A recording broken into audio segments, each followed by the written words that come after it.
I needed to get a new blade clutch PTO switch for my John Deere lawn tractor. Here is the old switch that I had in it, and I replaced it with this new one right here. So let me show you how quick and easy the installation is. This is something you can definitely do yourself. The first thing I want to do is show you how the new one looks. It looks a little bit different than the old one that I removed, but it works just the same. So let me show you how we install it. So as you can see here on the old one, you can see there are these little spots, these 4 spots on each of the corners that you can push in. Let me just show you. And when you push them in, you can pull the switch right up through the top of the dash. So at that point, I can unplug the switch from the connector that plugs into these pins.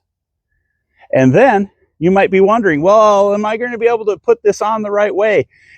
Can I goof something up? Well, when you take a close look, you will see that these pins, you have 3 here, 3 here, and just 2 there. So it's impossible for you to get backwards.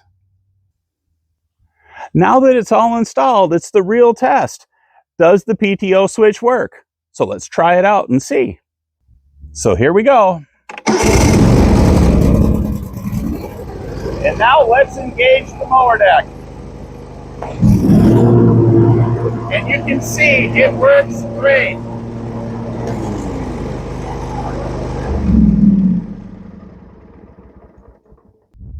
So not only did this switch fit my John Deere L130 lawn tractor the way I had hoped, but as you could see, it worked perfectly as well. Plus, it is a 10 amp switch, and it is my understanding that the original switch that came with this tractor was a 5 amp switch. So this is a heavier duty option. So for all of those reasons, plus my experience using it, I am super happy with this switch. I hope this video has been helpful. If you would like to buy this product or you would like to learn more, a link is in the description. Thanks for watching.